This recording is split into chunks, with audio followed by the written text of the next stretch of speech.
a little bit about what happened, how we got to the result that we did through the election. And then I'm going to talk just a little bit about what early signals we are getting to give us some indication of what the new administration is going to look like. And then I will turn it over to my colleague, Tim Weaver, for further analysis. So I'm going to share my screen. Yeah. And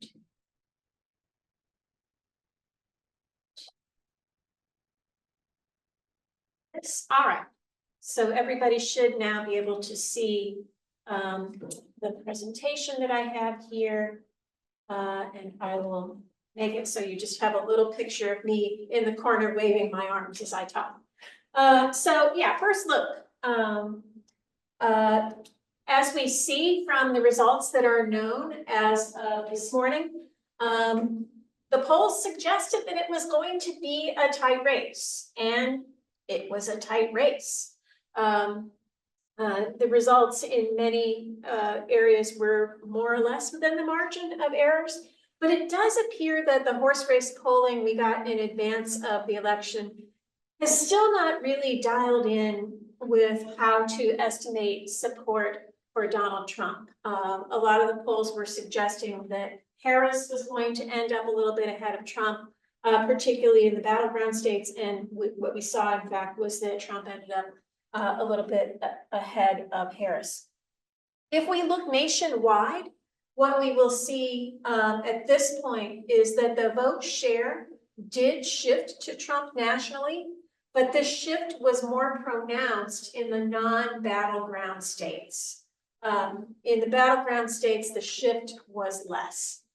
A few other results that are going to be important for thinking about the direction that the federal government will take, at least over the next 2 years, is that the Republicans now hold a definitive edge in the Senate. We have 53 Republicans and 46 Democrats and 2 independents. We expect to be caucusing with the Democrats, and that Pennsylvania race is looking increasingly like that's going to be a Republican seat as well. With the House, we are still in a position of some uncertainty. There are still a few races out there that have not yet been determined, and it's unfortunately going to take a little while before all of that shakes out. Most of these seats that we're still waiting to hear from are in California. California is notoriously slow at counting all of its votes, so we are going to have to stay tuned to see who ultimately ends up taking control of the House. Most people who are analyzing the results and looking at what has happened nationwide are suggesting that it's more likely that we will end up with a narrow Republican majority. I think what we can say at this point, just looking at the numbers that we have right now, is that the majority in the House, whichever direction it ends up falling, is going to be a very, very narrow majority, which could have some interesting impacts on the direction that legislation goes in the House. If we look at state governments, I'm going to underline, are going to be extremely important as we go forward with this administration. Right now, we have unified state governments. In other words, state governments where one party controls both houses of the legislature, or the single house of the legislature in the case of Nebraska, and the governor's seat, right? Which makes it easier for those parties to drive forward their agendas. We have those trifectas in 17 states for the Democrats, in 23 states for the Republicans, and there are 10 state governments where there's some division, either between two houses of the legislature, between the legislature and the governor, or both.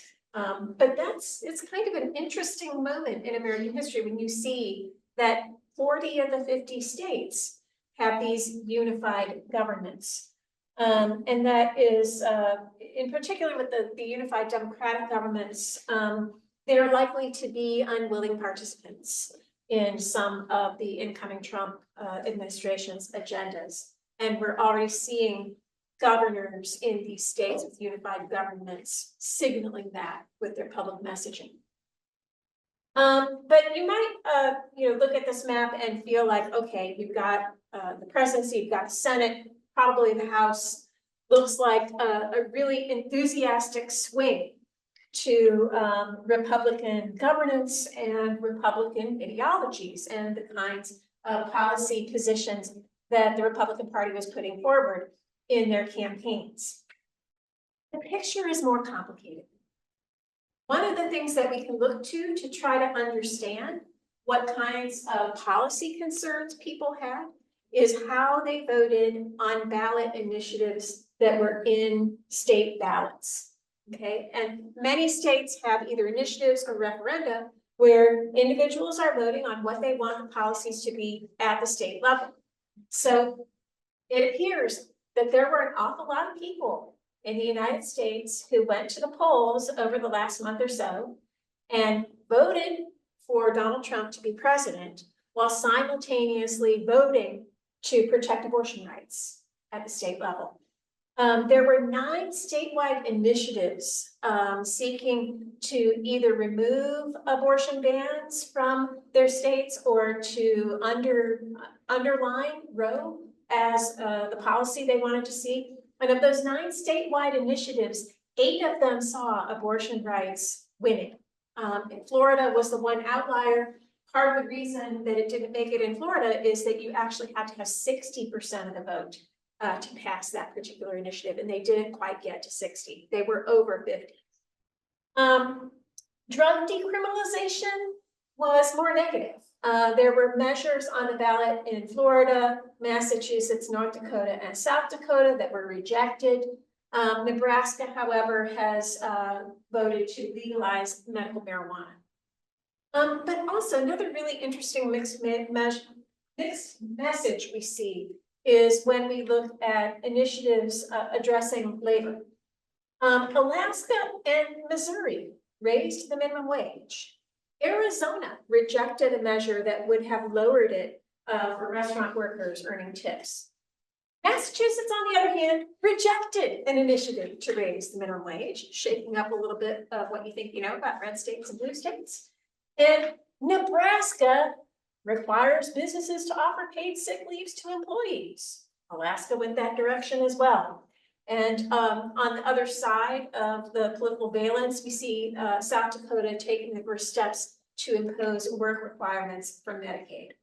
So I think we get a kind of interesting picture of people's policy preferences if we look at the things that they were voting for and against on the state level, and then try to integrate that with what we're seeing for votes for the presidency. So where does that leave us? If we look at some kind of big picture dynamics, one thing I did want to note is that there's no question. If you look at the polls going from a pretty good way out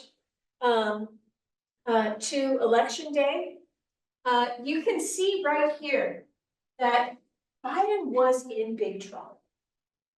Whether or not the campaign was admitting it, whatever the conversations were, this is what we were seeing, with Biden in blue here really falling under Trump pretty much the whole way through, except for a brief flurry here in April. And it was just not really getting any better.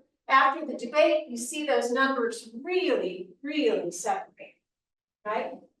Then you have the switch, right? Harris comes in for Biden. And look what happens immediately, right? Harris picks up right there. You see a big jump in support for her.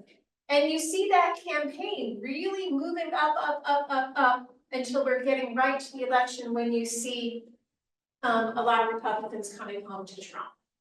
So, there's going to be a lot of talk about what happened with the campaign and what mistakes the campaign might have been making along the way.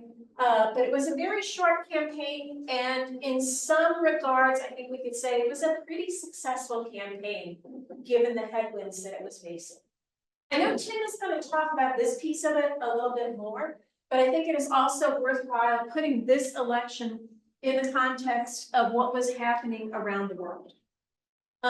This has been a historically rough election for people who were running as incumbents. So the Financial Times, it's very hard to see on this one if you're in the room, but you can see over here. The Financial Times, John Byrne Murdoch, put a chart together. It shows us rise and fall in vote share for governing parties in national elections. And as you see, usually some parties are doing well, some parties are doing more poorly. Sometimes it's a little tougher year for governing parties. Sometimes it's a little bit better year for governing parties. But this election year, a big outlier. As you can see, no governing party managed to increase its vote share. And indeed, the Harris campaign was one of the governing parties that did the best in this context of substantial headwinds. And there's obviously a lot of conversation to take place about why we see those kinds of results around the world. But I'm going to talk a little bit more about the United States and what we know, what we don't know at this point. And I'm going to start by saying, we don't know much. All right, I'm going to underline that. We don't know much yet. So you can go out on the internet and you can probably Google for about 5 minutes and find 45 hot takes on why Harris lost the election or why Trump won the election. So one of the explanations out there is this global anti-incumbency bias. There's a lot of talk about how within the United States, a lot of voters in the exit polls were talking about a desire for change. Those poll numbers that we run on whether the country is going in the right direction or the wrong direction, those wrong direction numbers were up pretty high. Many voters, particularly voters who cast their votes for Trump, said that economic concerns were their top worries. And sometimes they would say, well, first it was economic concerns and second was inflation. They would even separate those two out and put them at the top of their lists. Some people have been talking about a racial realignment, noting the fact that at this point, it may be that Latinos, and I do say Latinos more than Latinas, are shifting into the Republican column. We do know that there was a pretty significant gender gap, and there's some discussion about whether that gender gap might have driven some of what was going on, with many more men voting on the Republican side. And then I think you can't discount the role of mis and disinformation. And some of this ties in with the voters who turned out and the voters who maybe didn't turn out. It does seem that the voters that we would characterize as low information voters may have been more likely to vote for Donald Trump. These are the people who are mostly getting their news and information from social media, from podcasts, not necessarily from news sources. I don't know how many of you have social media connections with people who may have voted for Trump, but if you've had conversations with them since the election, you may see things like, oh, Project 2025. That was actually put out by the Biden people to make the Trump campaign look bad. Or, you know, oh, that's not, those people have nothing to do with Trump. They've never been connected to Trump in any way whatsoever. So there's a lot of kind of interesting stuff going on. But what I would say, before you kind of make up a story for yourself about what happened, there's a lot that we don't know yet. And we're just not going to know until we have the more detailed data that's going to come in from Catalyst and from Pew after there's been time to pull it and connect it to voters on a more detailed way geographically. So one question for me, how much of this is a question of differential turnout? In other words, people who might have been inclined to vote for Harris not voting versus people who were inclined to vote for Trump coming out and voting at a higher rate, versus I'm sure there are people out there who voted for Biden in 2020 and then went and voted for Trump in 2024, but we don't really know which of those phenomena was more prevalent. You are going to see a lot of hot takes about, oh, look, all the Latinos are Republicans now, or men are Republicans and women are Democrats. I would really encourage you to wait to start thinking in those terms until we have better data that connects various demographic groups with other kinds of demographic variables, including education level, income level, all these other things that we would normally look at if we were trying to figure out some kind of better associational narrative. A big question, how important was low propensity turnout, right? It's interesting in a way, right? Because you think about the language and discourse leading up to this election. And if you had to ask yourself, which party really wants to get people out to vote? And which party is really trying to maybe keep people away from the polls? You probably have a pretty clear narrative in your head, right? It's the Democrats who are out there fighting every day for voting rights. And it's the Republicans who are very suspicious about the people who are out there voting. But we need to look at those low propensity voters, the people who are hardest to turn out, and think about which direction were they going? Was there a shift among lower propensity voters into the Republican column? Because that would be a kind of interesting turn in American politics. And then the big question for me, how much of this election was about Trump himself? We know that he has a very dedicated group of supporters who seem to be willing to continue supporting him no matter what happens. Certainly those people were turning out and voting. And it would be interesting to see what happens with the Trump movement when Trump is not on the ballot. We could look back to 2022 when a lot of people in the polling world were expecting that the Republicans would do very well, but it turned out that many Republican voters didn't come out and vote in that election, perhaps because Trump was not on the ballot. So that's a big question for everybody looking ahead to 2026. All of these things are going to launch hundreds of political science articles over the coming weeks, which it will be my pleasure not to be sifting through for the APSR. So looking ahead, what is going to happen? All right, again, I can't tell you what's going to happen. We don't really know for sure yet what is going to happen with this new administration. The kind of big 30,000-foot level question that a lot of people, including myself, would be asking is, was Project 2025 really the blueprint for what is going to happen in the second Trump administration? Or maybe better put, to what extent is Project 2025 going to be a blueprint for what happens with the second Trump administration? We can get a little bit of a clue where things are headed just looking at some of the proposed leadership individuals and nominations that have been put forward at this point. So we say, for instance, Tom Homan proposed as the border czar. He is an alumnus of the Trump 1 administration. He was formerly the head of ICE, and he was a vocal fervent advocate for the child separation policy and a strident opponent of sanctuary cities. Stephen Miller is proposed as Deputy Chief of Staff for Policy.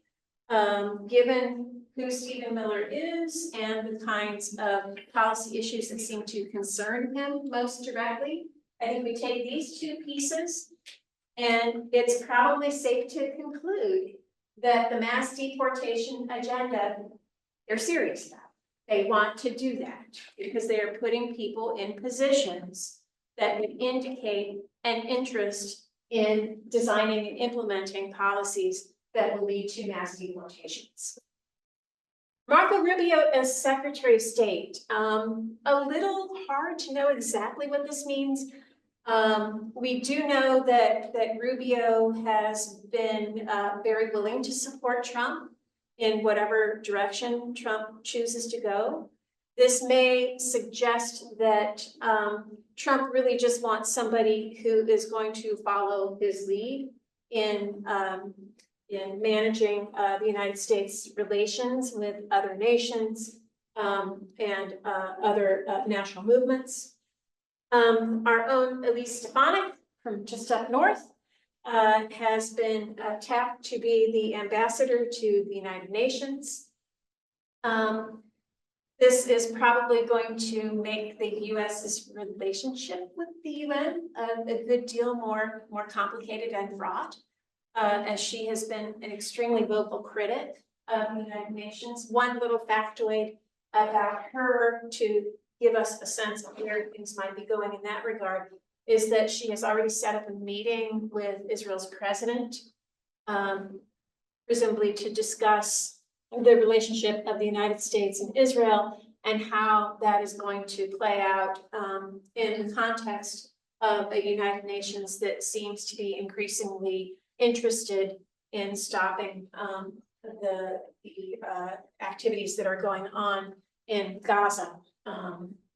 So we'll see where that goes. Rockefeller College alumnus Lee Zeldin has been floated as the person who will be heading up the Environmental Protection Agency. Zeldin is a kind of interesting case. He has expressed previously a great deal of opposition to regulation. So he's likely to fit in very comfortably with a Trump/Heritage Foundation agenda of really diminishing the level of federal regulation across the board, and particularly with regard to the environment. He has at times mentioned an interest in investing in carbon capture technology. So if you're thinking about, are we going to have somebody who completely denies the existence of climate change? That's probably not Zeldin. But I would expect that he would want to work closely with extractive industries, both to increase extraction and to fund efforts that they may be making to look into carbon sequestration. He has been very, very vocal about supporting fracking and supporting extractive industries generally. But one interesting thing about Zeldin is that he was also very supportive of funding the cleanup of Long Island Sound as an environmentally sensitive area. So I think that's kind of a wait and see which direction that will go. Mike Waltz, National Security Advisor, considered by all to be very much a China hawk. He was very vocal about his opposition to the way that the withdrawal from Afghanistan was handled. Harder to get a fix on where he might be concerning Ukraine or concerning relations with Russia more generally. So we will have to see where that goes. And Kristi Noem has been tapped as head of Homeland Security. She has been obviously very vocal about this being an area of the federal government that needs to grow, unlike the cost cutting and shrinkage that we are anticipating seeing in other areas. All of this obviously leaves an awful lot of really serious questions. One thing that has come out that may be a bit of a bellwether is that the Trump administration is attempting to intervene in the Senate's process for selecting new leadership and encouraging the Senate to select a leader who will give Trump a lot of latitude to engage in recess appointments, which would sort of remove, which actually wouldn't sort, it would actually remove an important check that the Senate has had on the executive branch. Courts experts have been talking about what's likely to happen with the federal courts, particularly the Supreme Court. I don't think that anybody would be terribly surprised to see Justices Alito and Thomas consider stepping down within the next 2 years when Trump has the Senate majority.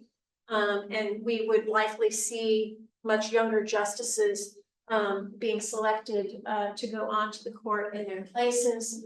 There have been some names that were floated around. James Ho was on the short list for the court during one of the prior vacancies. There are a couple other people at the Fifth and Eighth Circuit who seem like possible appointees. One thing to note about the court, since this is my area, right now you have the 6 conservatives on the court, Thomas and Alito and Gorsuch, and Chief Justice Roberts, and then the 2 other Trump appointees, Kavanaugh and Barrett.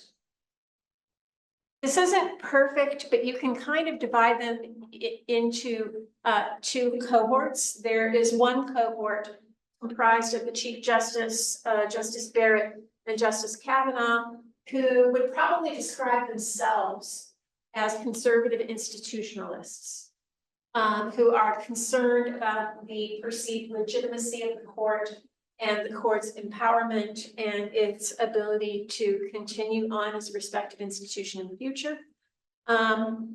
Recent decisions by Thomas and Alito and their activities on the bench suggest that this concern about institutional legitimacy doesn't really have much purchase with them.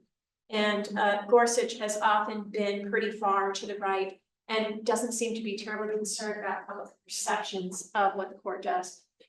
I would expect that the people chosen to replace Alito and Thomas will really fall into that less institutional box. So they would probably just kind of slot in, but be much younger. Economic policy directions. This is a big question. Many economists have expressed concerns about the tariff plan. So we're going to see what direction that goes. With economic policy, I think a lot of it is going to depend on how much the executive branch can accomplish on its own. If there is a Republican Congress, we are certainly likely to see some kind of tax cut agenda that will most likely sharply reduce corporate taxes. Big question for me, are we going to see chaos or are we going to see disciplined policymaking? Who is going to be really calling the shots from the top? What are the issues that Trump himself is going to be invested enough in that he's going to be trying to drive policy in particular directions? And what policy issues is he much less interested in, where he is more likely to just put somebody in place and let that person do whatever they're going to do? And when he is selecting people to go into place to develop and implement policy, are these going to be people who are close allies of his or people with whom he has some sort of relationship of interest? Or are they going to be the people who have these really set ideological agendas that they want to take the opportunity to put into place? And that is, of course, yet to be seen. And then, of course, the big question about where we're going with Project 2020. But with that, I'm going to stop and let Tim say a few words here. Okay, thanks very much, Julie. I'm going to share some slides as well. And all right, hopefully everyone can see these okay. Yeah, so I'm going to very much endorse much of what Julie's just said, especially the point about it being really a bit too early to be able to come to very concrete conclusions about exactly why what's happened. But I do think with respect to questions of inflation, of affect and ideology, that we can begin to tell a story which I think at this stage begins to make a little bit of sense to me. I think the most important factor, unquestionably, is prices. And we can see from this chart here that prices in the US have gone up by more or less 25%. And given how sensitive voters or people are to prices, it's not surprising that voters would have been looking to find ways of punishing the incumbent party. And the slide that Julie showed that illustrated the ways in which incumbents all around the world have experienced declining vote shares. Exception it is reflective of this general issue. It's important to note that the things that are really driving this overall shift in prices are the things that are most affect people in their day-to-day lives, namely the price of groceries and the price of housing. And these two things are something that, of course, people encounter whenever they pay the rent and whenever they go to the supermarket. And as a result, people are highly sensitive to these shifts. In addition to that, we know that for the most vulnerable in American society, that a number of the extra supports that were put in place in 2021, 2020, 2021, and 2022 were withdrawn at some point in that period. Often, by the way, after people had voted in the 2022 midterm elections. And so therefore, I think we can begin to, or one of the big questions for me, and something which I'm sure political scientists and other social scientists will begin to try and understand, was what, if anything, was the relationship between the ending of these especially supportive measures, either individually or in aggregate, had on people's propensity to vote for the Republican nominee. We can see from the chart on all of the different programs that had enhanced coverage after the pandemic, or during and after the worst of the pandemic. But in addition to that, we see this rise in homelessness, which was very significant into 2023. I think it reached the highest number of people homeless in the US on record. So at least in the 20th and 21st century. So we had a very, very significant increase in prices. And initially, there was a corresponding increase in social support that got people at least partly through those increases in prices. But then we had a withdrawal of the extra support. So people were therefore left on relying on the labor market. And in addition to that, we had a rise in homelessness alongside increases in the cost of rent, which continued unabated. You'll notice, by the way, that the spike in homelessness coincides with the end of the eviction bans throughout the country. So all of this is to say that there were these material factors which created, as Julie put it, these very, very significant headwinds for the Democrats. It was, I think, under these circumstances, very, very difficult indeed for the Democrats to thread the needle in the 2024 election, because they were essentially asking people to not punish them for the economic environment, but instead to consider how awful the prospects of the Trump presidency would be. And it seems that the people that suffered the least economically during this period were very much open to that idea, as we'll see in a minute when we break down where the shifts in voting came along. But the people that suffered the most during this period economically were the least likely to hear that argument from the Democrats. And partly, I think, it's because that the trouble that the Democrats have had, particularly on the national ticket, with respect to affect, was repeated yet again in the 2024 election. We apparently haven't learned how to run against Donald Trump, because saying things such as Biden did, in his typically Biden-esque way, I don't think he really meant to say exactly what he said, but in response to the Tony Hinchcliffe so-called joke about Puerto Rico being a floating island of garbage, Biden says the only garbage I see floating out there is his supporters, which of course was clipped and put into an ad right away and repeated by Trump on the stump.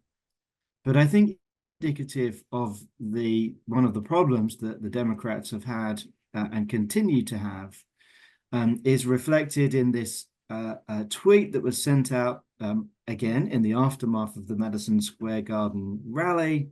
New Yorkers, and this was by Hillary Clinton, of course, who talked about Trump supporters as being a basket of deplorables, says Donald Trump may have Madison Square Garden, but we have Carnegie Hall, which I think kind of encapsulates so much of what is challenging for so many working class voters when they're thinking about whether or not to vote for the Democrats. In addition to that, there's the question of ideology.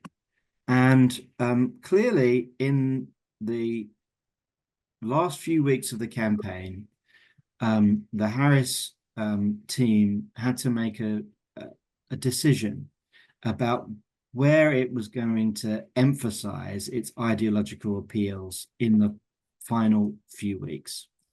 And the decision, it seems that they made, the strategic choice, was to go after what they saw as potential Republican voters in the suburbs who would, and this is something that Chuck Schumer said infamously some time ago, that for every working class Democrat they lose, they'll pick up 2 more Republicans in the suburbs. And that did appear to be the strategy in the final few weeks. I actually thought that the selection of Tim Walz both would signal a change in the affect and in the ideological message going forward. But Tim Walz got rather sidelined, partly perhaps because of the love fest with J.D. Vance in the debate, but also I think because Harris's potential coalition looked a bit different to Biden's. She appeared more times with people like billionaire Mark Cuban and representative or former representative Liz Cheney than she did with UAW President Sean Fain. And clearly there was a decision to sideline Walz in those last couple of weeks, which I think could have been crucial, although I don't think we'll know for some time. One hint about whether or not that might have been crucial, I think, is the contrast between the results in the Senate and the results on the presidential ticket. What we see there are Democrats picking up seats or holding, I should say, seats in Wisconsin, Michigan, Nevada, and Arizona. And I think there's some question or some dispute about whether or not Pennsylvania is done or not, but I don't think Bob succeeded. But clearly there were quite a few voters who went to the polls and voted for Trump and their congressional senatorial Democratic candidate at the same time. And so one big question that we need to ask and to think carefully about is what accounts for that difference. The final slide I wanted to share, which I think is going to be important for further going forward, is this general pattern in terms of which groups tended to vote at much higher rates than before for Donald Trump, and which groups stuck with the Democrats or even voted for them in greater numbers. The latter groups are quite small. You just see them at the bottom there. It's postgraduates, people that have advanced degrees, whites in urban areas, white college men, whites over 45, and then everybody else, and it doesn't really matter how you slice and dice the electorate, shifted in a Republican direction. And I think in a way this really underscores two big points. One is that there was a big shift away from the Democrats at the presidential level, that really any candidate in any campaign would have really struggled to arrest. But as we know, because it was so close and because there are these interesting differences between the Senate races and the races in the Electoral College, that maybe there were opportunities for the Harris campaign to erode or at least reduce the big swings that really happened here. And given that, as this chart suggests, the biggest swings were in the least secure groups in society, that it does suggest that at least the gambit that the campaign made to emphasize the support of elite Republicans and to cozy up a little bit more with the Wall Street types and the Silicon Valley types was perhaps an error. But that's all I want to say for the moment. And since I want to leave a few minutes here for questions, but we're obviously still in the stage, as Julie was indicating, where there are many more questions than there are answers. But I just wanted to bring a little bit of data to give some initial interpretations. But I'll stop sharing now so we can go to questions. Okay, and once again, for those who came in a little bit late, just please put your questions in the chat if you have any, and I'll read them out to both Dr. Novkov and Dr. Weaver. And perhaps while we wait for questions to come in, I'll start us off with one here. So many policy changes have been speculated about. Mike Johnson seems to have accidentally indicated interest in repealing some of Biden's CHIP Act's tax credit. There's been some speculation about removing Lena Khan at the FTC, who's pursued a very aggressive antitrust initiative. Obviously, there's the question of NATO and Ukraine. What are some areas where you think the Trump administration is likely to roll back some of the Biden administration's policy initiatives and gains? I think there's going to be a general effort to advance the transformation of the administrative state, in particular, rolling back a lot of regulations from administrative agencies like the EEOC, like the FDA, the EPA. There's obviously been this discussion, oh, let's get rid of the Department of Education. I actually think that that is not likely to happen because the Department of Education presents the administration with a number of very powerful administrative tools.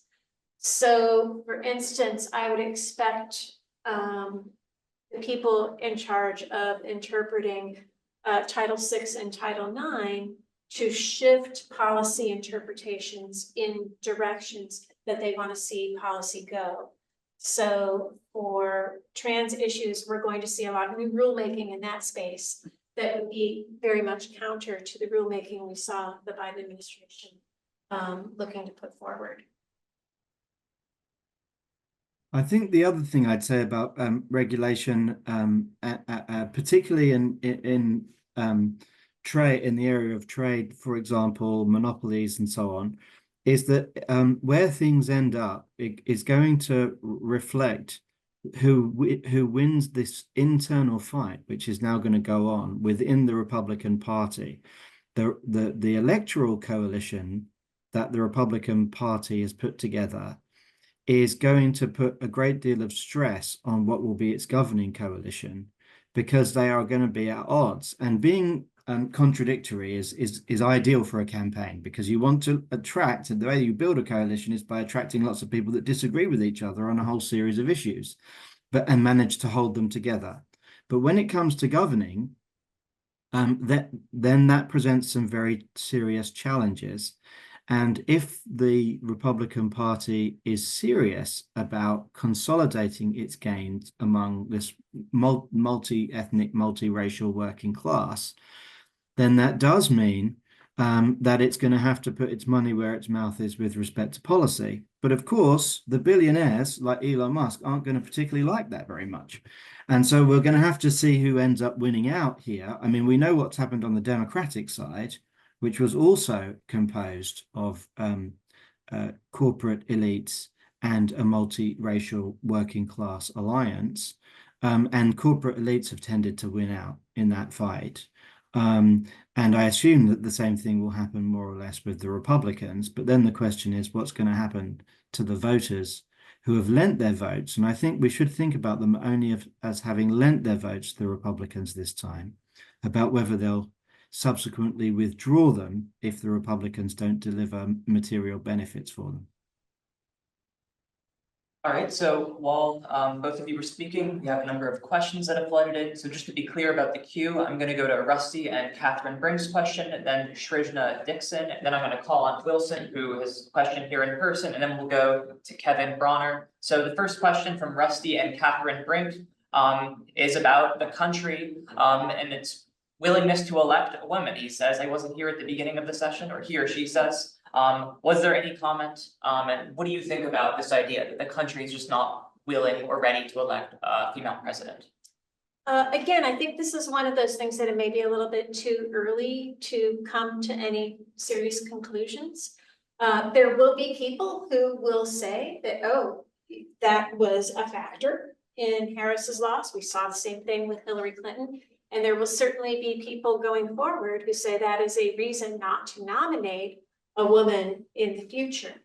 I don't doubt that there was some misogyny in the decisions that people made to vote one way or the other, but in a way that may be a little bit overdetermined, because I suspect that somebody who was absolutely unwilling to vote for a woman under any circumstances whatsoever was probably not going to be in the Democratic camp.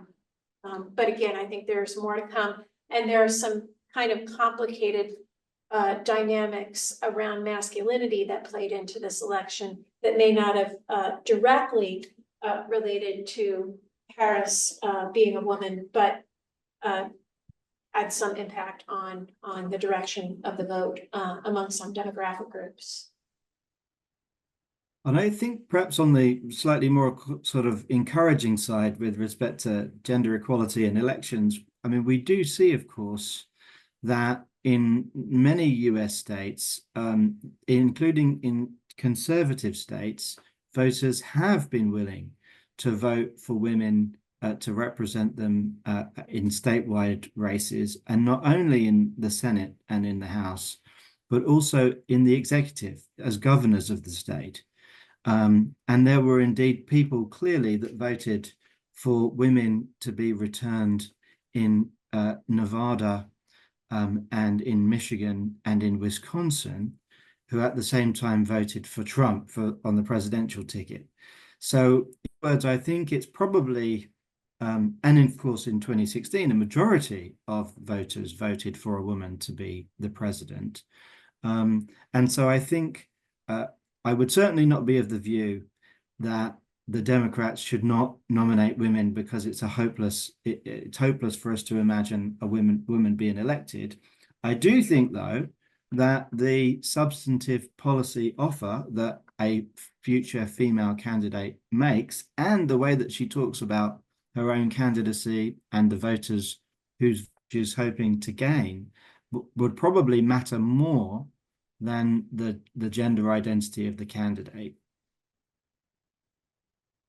Thank you. So we'll go to our next question in the chat here from Shrishna Dixon. She writes that we're hearing from the media, Trump has managed to transform and relaunch the Republican Party as the new anti-establishment and working class party. What do the panelists think about that? I'm happy to cede this one to Tim first. Well, I think that it's probably wrong to underestimate the degree to which within elite circles within the Republican Party, they are thinking much more seriously about appealing to working class voters on economic matters than they have been in the past. And I think that Vance actually reflects that. And that's why there was this sort of strange level of agreement on so many matters between Vance and Walz in the debate. However, quite clearly, the Republican Party's key priorities in policy are going to be to cut taxes for corporations and to deregulate and unpick the administrative state to the extent that they can, which is clearly not going to help the working class. And so I do, but I do think that as opposed to, I do think this is a very different Republican Party to the Republican Party of Romney and the George W. Bush. I think that the gambit that they were playing and what I think we originally thought Trump was doing was to use racist appeals and bravado to attract working class voters to the Republican Party. But I think now that there are reasons to believe that there has been and potentially will be some much more material shifts in their public policy offers and their public policy achievements that are more aligned with working class interests. But I think often tied with exclusionary policies in other areas. So I could very much imagine, for example, an expansion in the child tax credit of the kind that Joe Biden wanted to do, but that would be tied, for example, to work requirements or some much more stringent conservative approaches to work. And so I think what we're going to see is a slightly different blend from the past, but I do think that we should take seriously the idea that the Republicans are now wanting to develop economic policies which treat the working class differently.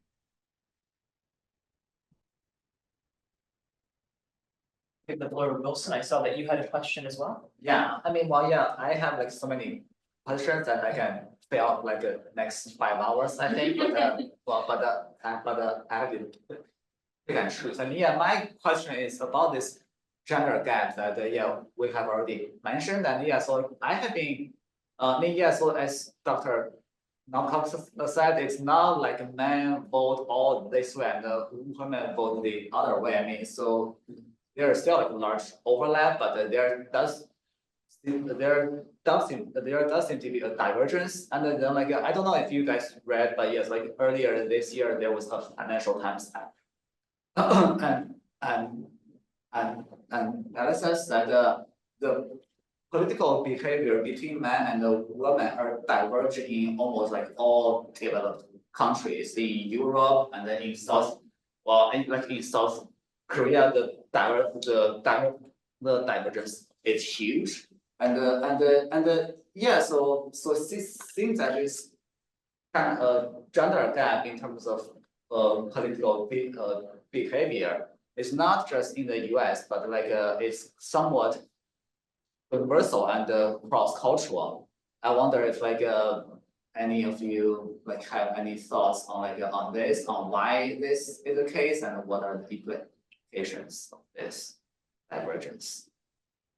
I mean, I could tell you a pretty conventional story about backlash to women's empowerment, and particularly about the path of women in many developed countries to somewhat greater economic security, to more capacity to be independent from men, and to lower rates of childbearing.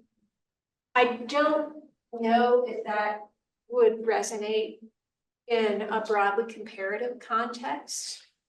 And I think that there are a lot of ideological things playing out underneath that tie to ideas about masculinity as much as simply playing it out via gender identity and how particular individuals are identifying. But this is certainly something that is worth watching as we go forward, particularly as we move into a period that is likely to see continued economic uncertainty.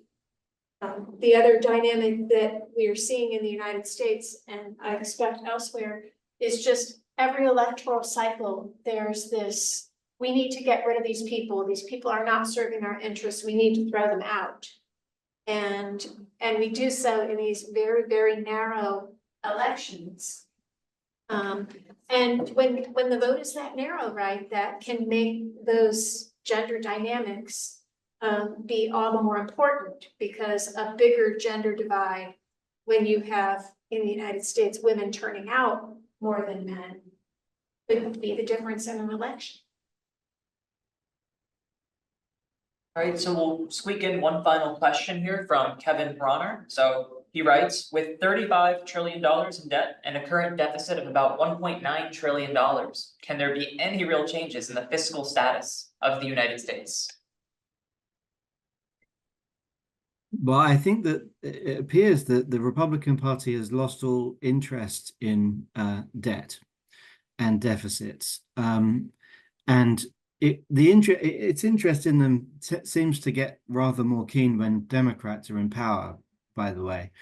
But the implications of the current Trump set of policies, which I think we should take him at his word, is that this is going to aggravate this problem rather than improve it, because we're going to have very significant cuts, I think, to corporation tax, which will make the deficit worse.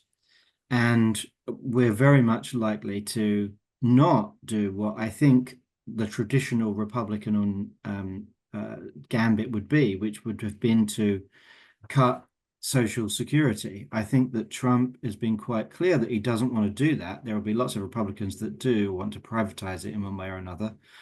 But I think there's going to be a lot of pressure to not do that.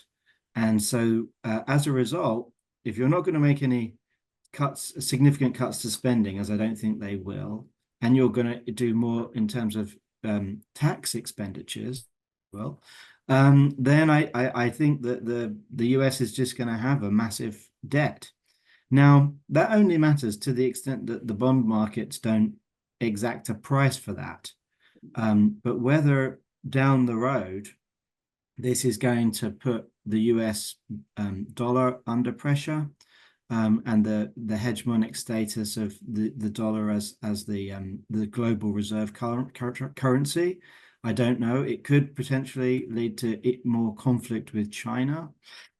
So I don't think the Republicans are going to do anything serious to reduce the debt.